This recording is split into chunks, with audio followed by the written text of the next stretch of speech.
Hi, everybody. Welcome to Thursday Thoughts with Stacy and Jesse. And today's topic we're going to discuss is the question, what does a balanced workout look like? And we hear this a lot. We often find ourselves going through this description. So here it is for you in a nutshell. All right. A balanced workout is the difference between surviving and thriving. There, you can, similar to eating a balanced diet, the human body can survive on a single macronutrient for some time, but it can't survive forever that way. We may have a really high carb diet or a really high protein diet. You can survive that way, but it's not thriving. It's not under ideal conditions. So an exercise plan should have these four pillars to become a thriving exercise plan. And what we call sustainable fitness. So coming up with something that not only can you reach your goals with, but that you can sustain throughout your lifetime. So making sure that we're not just doing one type of exercise. So right now we're going to come over kind of what those types of exercise are and how we can include all of them into your lifestyle. So first is steady state cardio. Steady state cardio is just that, slow, steady, running, jogging, walking, swimming, anything where your heart rate is slightly up and it can remain that way for a length of time. All right, during this time, you should be able to have a conversation with a friend through a little bit of labored breathing, but you're not really going to full exertion. You're more like, if you're thinking 0 to 100%, you're about like 60 to maybe 75%, but no higher than that. This is a really important form of exercise. Great for your aerobic endurance, great for your cardiovascular system, so many great benefits. And one way that you can get that here at MyFit is we have a full, lots of brand new cardio equipment, a full line from treadmills, ellipticals, arc trainers, rowers, bikes, you name it. Also, we work in steady state cardio as we do all of these that we're going to go through into all of our coaching programs. We literally take a month and map out, which days you do your steady state cardio, which days you do your strength training, etc. So that's number one, is steady state cardio needs to be a part of your workout plan, and I would say at least once or twice a week. Great. All right, the second pillar we're going to talk about is metabolic training. You've heard it called other things. It's often called high-intensity interval training or HIIT training. But the concept here being is that there are brief periods where you're elevating your heart rate beyond a level that you can sustain. So high-intensity burst intervals where you go very fast or very hard and then allow recovery time for that heart rate to come back down into that aerobic capacity that we were just talking about. So going back and forth between those two zones is really effective at burning fat off of your body.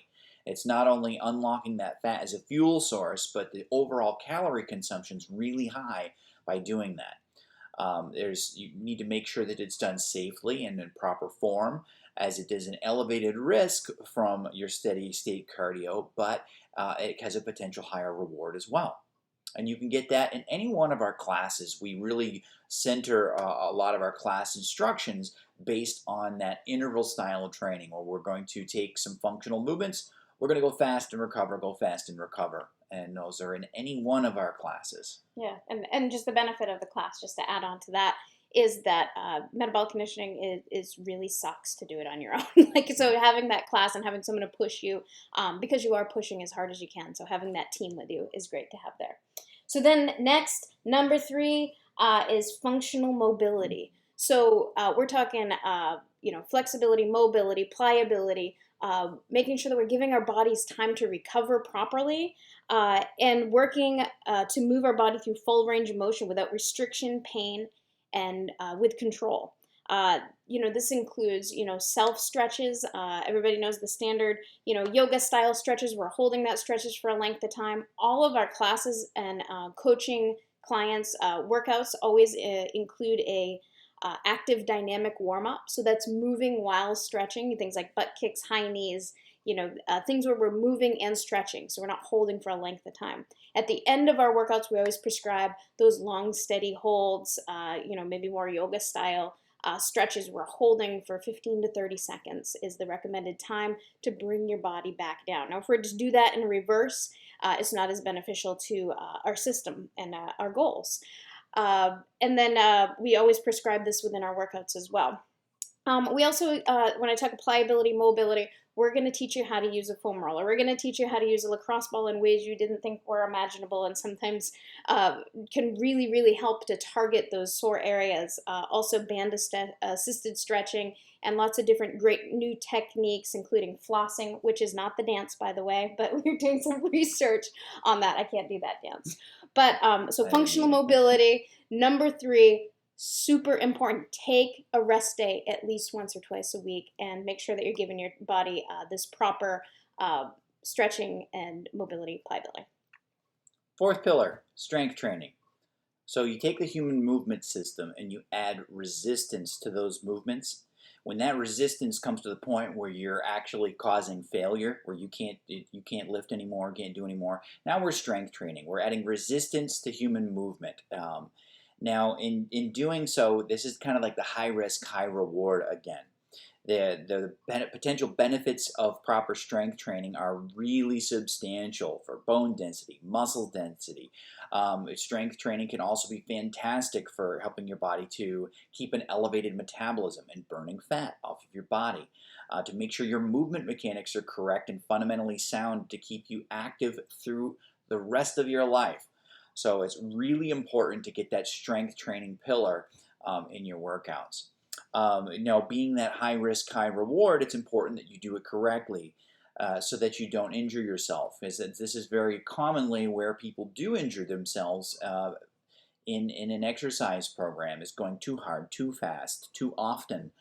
All of our ways to do that. Incorrect form, compensations, things can be in place. So it's great to get some professional help with that. We're really good at that as well.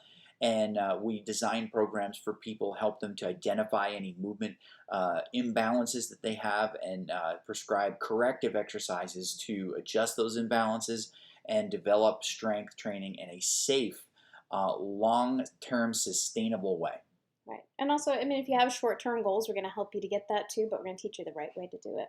And so everybody's workout, no matter what you're training for, what level you're starting at, what age you are, we strongly believe, we base everything off of science, is that you need all 4 of these. And I would say every week we're trying to get a couple of, of each of these in. It's going to depend on your goal, where you're starting from, where you're trying to get to, how much we prescribe.